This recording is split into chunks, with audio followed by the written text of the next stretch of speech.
다음으로 서울대학교 병원 순환기 내과 최익인 교수님께서 인공지능 기반 심장 원격 감시에 대한 기대 효과라는 주제로 강연을 진행해 주시겠습니다.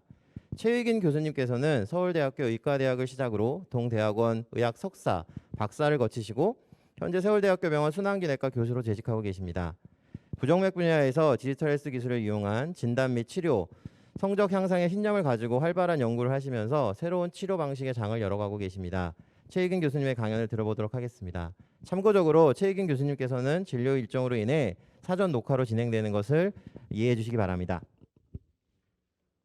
안녕하십니까. 서울대학교 병원 순환기 내과 최의근입니다. 오늘 사이넥스 신년 브리핑에 초대해 주셔서 감사합니다. 이렇게 귀한 자리에 불러주셔서 강의를 할 수 있도록 기회를 주셔서 감사드리고요. 오늘 저는 인공지능 기반 심장 원격 감시에 대한 기대 효과라는 제목으로 선생님들께 말씀드리려고 합니다. 안타깝게도 제가 현장에 참석하지 못해서 강의를 전달하지 못한 점 다시 한번 아쉽게 생각하고요. 언제 기회가 되면 또 좋은 자리에서 만나 뵀으면 좋겠습니다. 아마 여기 계신 분들 중에서 심장이 평생에 한 번 이상 두근거리지 않으신 분은 없으실 것 같습니다. 심장이 두근거리는 것은 누구나 쉽게 느낄 수 있는 증상이긴 한데요. 이런 심장이 두근거리는 것 때문에 이제 병원에 오기도 하시는데 병원에 막상 오니까 정상이라는 이런 얘기를 듣는 경우가 왕왕 있습니다. 의사 선생님은 심전도는 정상이에요. 증상 있을 때 바로 병원에 와야 진단할 수 있어요. 라고 하지만 이번에도 정상인가요? 잠깐 두근거리는데 어떻게 바로 병원에 오는 이런 컴플레인 하시는 환자분들이 꽤 많습니다. 이렇듯 부정맥은 간헐적으로 이제 증상이 발생하기 때문에 두근거릴 때 심전도를 시행하여 부정맥의 증거가 있어야지 정확히 진단을 내리고 치료가 가능한 것이 이제 부정맥의 특징 중에 하나입니다. 하지만 이제 두근거리는 증상이 잠깐씩 있을 때는 병원에 오기가 쉽지 않고 이제 어렵게 바로 병원에 와도 증상이 없어지게 되면은 진단에 실패를 할 수가 있습니다. 또 이런 초기 진단이 어려워서 환자분들이 종종 응급실이나 병원에 자주 오는 불편함이 있게 되는데요. 결국 이런 정밀 검사를 위해서 상급 종합병원으로 의뢰되는 경우가 다수가 발생할 수가 있습니다. 상급 종합병원으로 의뢰가 되게 되면은 이제 홀터 24시간 심전도라는 이런 검사를 되게 하시게 되는데요. 이런 홀터 검사는 보시다시피 굉장히 거추장스럽습니다. 이런 하루 종일 내내 24시간 정도의 이런 거추장스러운 장비를 이제 착용해야 되는데 24시간 동안 제한된 시간이 있기 때문에 이 제한된 시간 동안에 증상이 없게 되면은 진단이 불가능한 경우가 많습니다. 이러한 또한 홀터는 24시간 동안 심전도 기록을 또 판독해야 되는 전문 인력이 있어야 되고 숙련된 임상병리사 선생님들의 도움을 받아야 되기 때문에 아직까지는 이런 거추장스러운 문제 24시간 심전도 판독이라는 특별한 판독 기술이 필요하다는 문제가 있습니다. 이럼에도 불구하고 이런 홀터 건수는 매년 급증하고 있습니다. 2019년도만 해도 우리나라에서 전체 홀터 건수는 35만 건인데 만약에 이런 문제가 좀 해결이 된다면 환자분들이 조금 더 편하게 진단을 받으실 수 있고 아직 숨겨진 즉 언맷 니드가 조금 더 해결될 수 있는 방법이 있지 않을까라는 고민을 할 수 있겠습니다. 또한 최근에 저희가 이제 코비드 19이라는 팬데믹이란 전무후무한 시대를 살고 있습니다. 이런 팬데믹 시절이 언제까지 지속될지 모릅니다만 이런 팬데믹 시절에 심전도를 가지고 모니터링하는 것이 필요하다라는 이런 대두가 되고 있습니다. 어떤 점이냐면은 이제 코로나 환자들이 이제 코로나 약제 치료를 받게 되는데 이제 심전도 중에서 특별히 이제 QT라는 부분이 있습니다. 이 QT라는 부분이 연장이 되게 되면은 치명적인 부정맥이 발생할 수 있기 때문에 이런 QT 정보를 의사에게 전달해줘서 QT가 너무 늘어나지 않는지를 감시해주는 이런 모니터링 시스템이 필요하다라고 이제 얘기를 하는 부분이 있는데 아직까지 우리나라에서는 이런 원격 진료 모니터링이 활발히 되고 있지는 않습니다만 이제 외국에서는 이런 원격 진료 모니터링이 꽤 활발히 이루어지고 있습니다. 그래서 이러한 팬데믹 시대를 살고 있는 이런 부분들을 고려할 때도 우리가 심장의 원격 진료가 필요하다라는 것이 생각할 수 있겠습니다. 이 예는 또 다른 예인데요. 제 외래를 보다 보면은 심심치 않게 몇 분의 환자분들이 직접 웨어러블 찍은 심전도를 이렇게 가져오시기도 합니다. 왼쪽에 있는 심전도는 이제 워치 타입의 심전도인데요. 심방 세동을 쉽게 진단할 수 있겠고 이제 오른쪽의 타입은 이제 심실 조기 박동을 진단을 받을 수 있는 그런 심전도 모양인데요. 이것도 마찬가지로 워치 타입이었습니다. 이러한 심전도를 보게 되면 비교적 굉장히 해상도가 높죠. 깨끗하고 뚜렷한 이제 모양을 보이기 때문에 진단에 어려움이 없을 정도로 상당히 고 퀄리티의 정보를 의사들에게도 전달해 줄 수 있습니다. 하지만 아직까지는 이러한 경우도 심방세동의 징후라든지 또는 판정 불가라고 아직까지는 이런 자동 판독 알고리즘이 굉장히 아직은 수준이 높지 못하다는 것을 저희가 알 수 있습니다. 방금 말씀드린 것대로 과거에는 이제 환자분들이 증상이 있게 되면은 저 가슴이 두근거려요, 어디가 불편해요. 그래서 의사를 찾아오게 되면 의사분들이 카디악 심장 검사를 이제 지시하고 검사를 이제 하시라고 권고해 드립니다. 하지만 요즘에는 이제 웨어러블 디바이스가 점차 보급이 널리 되다 보니까 부정맥을 미리 진단을 받고 이 결과가 뭐예요? 라고 물으러 오시는 환자분들이 점점 더 늘어나는 것 같습니다. 이렇듯 헬스 어세스먼트 진단하고 있는 과정의 파라다임이 바뀌고 있는데 이런 바뀌는 과정에서 얼만큼 실제 저희가 숨어있는 질환이 있는지에 대해서 아마 조금 더에 대한 많은 연구가 이제 필요할 것 같습니다. 어쨌든 이러한 헬스 파라다임이 지금 바뀌고 있는데 이런 헬스 파라다임을 바꾸고 있는 대표적인 주자가 바로 이제 웨어러블, 포터블 디바이스 같습니다. 이런 종류가 굉장히 많죠. 안경이라든지 옷이라든지 스트링, 벨트라든지 신발, 링, 워치, 다양한 종류의 이제 웨어러블 디바이스가 있는데 이런 웨어러블 디바이스를 통해서 수집된 정보가 스마트폰에 저장이 되고 이 저장된 정보가 서버로 되게 되면은 가족이라든지 또는 의사에게 위험한 징후가 있다라는 걸 알려줘가지고 사전에 선조치를 할 수 있는 그러한 시스템까지 이제 갈 수 있다라는 저희가 꿈을 꿀 수 있게 됩니다.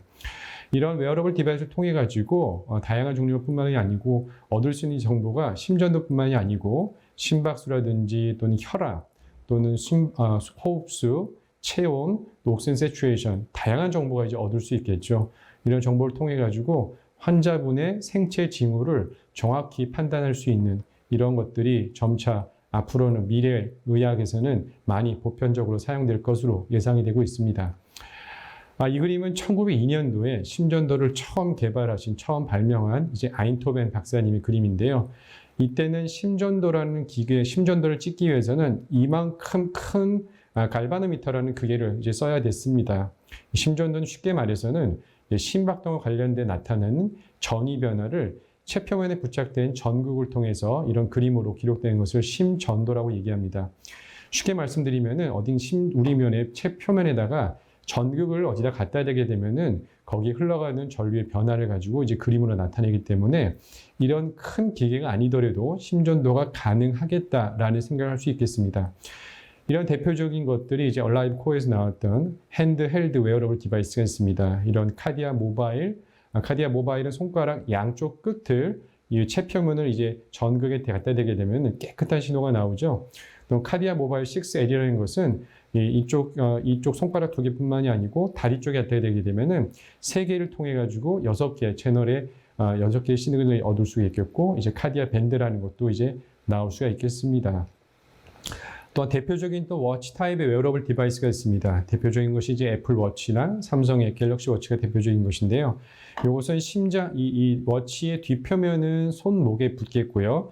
이 노들, 이 조글 쪽에 이제 반대쪽 손가락을 대게 되면은 한 개의 이제 또한 리드가 만들어지기 때문에 이런 깨끗한 심전도 파형을 얻을 수가 있겠고 이 파형을 통해 가지고 동리듬이라든지 또는 심방세동 또는 판정 불가 같은 결과까지 이제 환자분에게 제공이 되고 있습니다.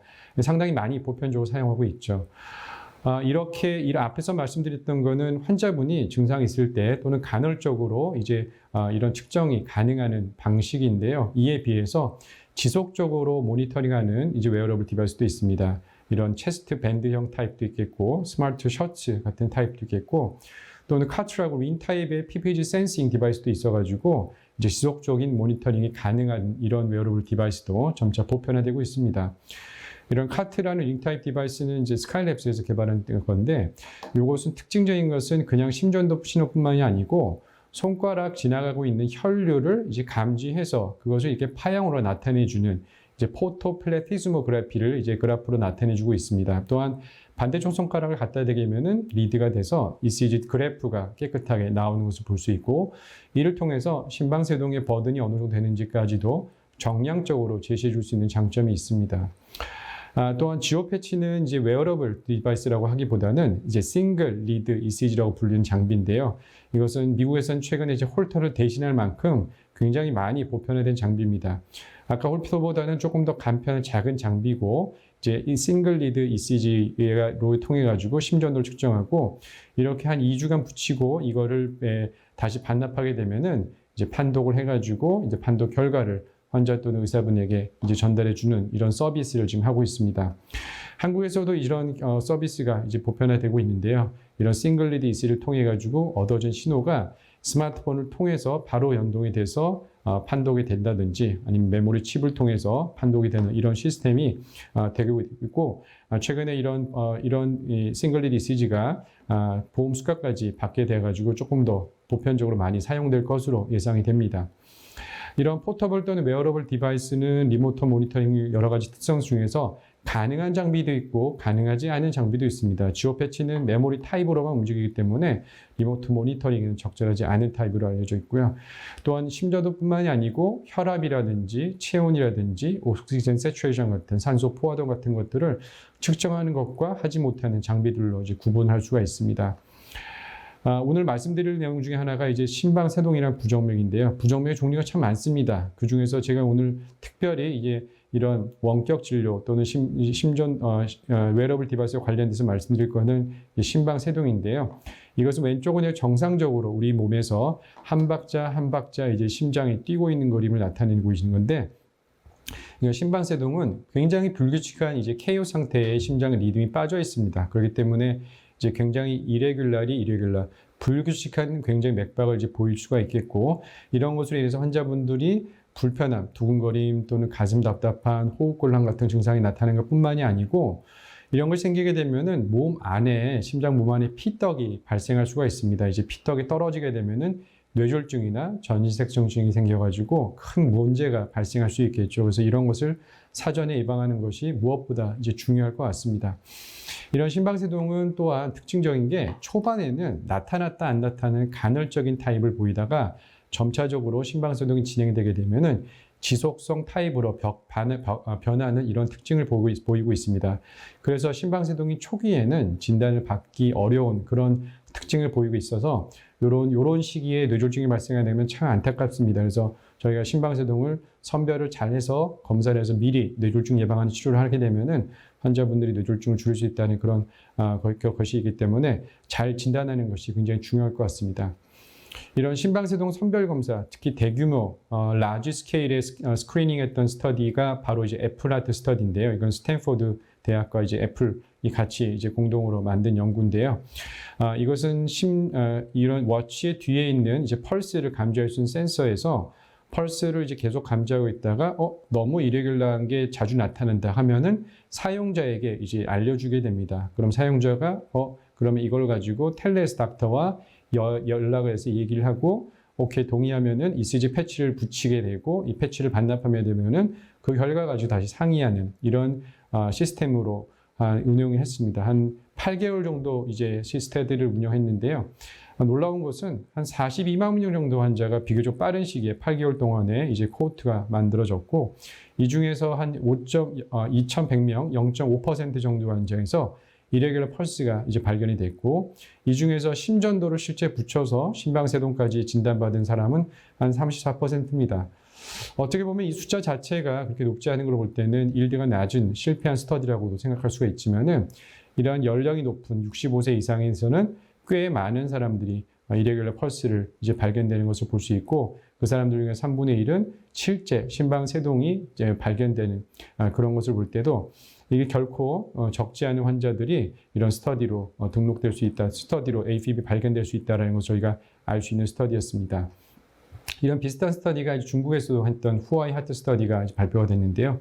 이 스터디는 18만 명 정도의 AFib 스크리닝을 했고, 이 중에서 0.2%가 AFib으로 의심이 된다라고 하고, 실제 병원에 방문해서 한 87% 환자가 AFib 진단을 받고 이런 모바일 애플리케이션을 통해 가지고 심방세동에 대한 본격적인 치료를 이제 하는 그런 스터디로 이제 들어갔습니다. 그래서 이러한 것은 단순한 연구에서 끝나는 것이 아니고 환자의 치료와 및 관리까지 연결되는 이런 프로그램이 계속 지속적으로 될 것으로 예상됩니다. 저희가 했던 연구 중에 하나 잠깐 소개해 드리려고 하는데요. 이 연구는 이제 저희가 스카이랩스랑 카이스트와 같이 해가지고 이제 이런 디바이스를 통해 가지고 AI 알고리즘 인공지능으로 얼마큼 심방세동을 잘 디텍트할 수 있는지를 이제 봤습니다. 그 결과 한 97% 정도 상당히 높은 수준의 정확도를 보이면서 이런 심방세동을 잘 발견해낼 수 있는 것을 알 수 있었는데요. 어쨌든 최근에 들어서는 이러한 웨어러블 디바이스뿐만이 아니고 저희가 실제 부정 환자의 치료에 있어서 가장 중요한 것 중에 하나가 이제 CID라는 디바이스인데요. 이런 심장 박동기, 제세동기 또는 삽입형 인공 이식형 사건 기록기 같은 것들 넣게 되면은 이러한 정보를 환자분들이 병원에 오기 전에 이런 모니터링 기기를 가지고 이제 보내주게 되면은 이제 의사분들이나 또는 간호사분들에게 정보가 전달되고 이런 문제가 있다라고 하게 되면 환자분 빨리 병원에 와서 치료를 받으셔야 됩니다라고 이제 알려줄 수 있는 이런 원격 진료까지 되고 있습니다. 우리나라에서도 지금 시범 사업이 되고 있는데 조금 더 그 결과를 이제 기다려 봐야 될 것 같습니다. 이제 오늘 제가 말씀드릴 내용은 이제 심장 원격 감시의 방향에 대해서 이제 마지막으로 정리해 드리려고 하는데요. 무엇보다 이제 아마 심장 원격 감시가 되려고 그러면은 기계가 사용이 편리해야 되고 편의해야 될 것 같습니다. 가벼워야 되고 또 내구성이 좋아야 될 것 같고 또한 이런 기기 자체가 가지고 있는 특성이 지속적으로 모니터링 해야 될 환자가 적합할지 아니면 간헐적인 증상에 적합할지 생각해야 될 것 같고 정확도에 대한 검증이 굉장히 필요할 것 같습니다. 그냥 무조건 심전도만 찍는다고 해서 끝나는 것이 아니고 얼마큼 정확히 또한 판독할 수 있는 그런 판독 알고리즘을 가지고 있는지가 또 중요할 것 같고요. 심방세동뿐만이 아니고 다양한 다른 부정맥도 진단해낼 수 있는 성능을 이제 개발해야 될 것 같고 심장 리듬 외에도 혈압이라든지 산소 포화도 또는 체온과 같은 모니터링이 동시에 가능할 수 있는 방향으로 나아가야 될 것 같습니다.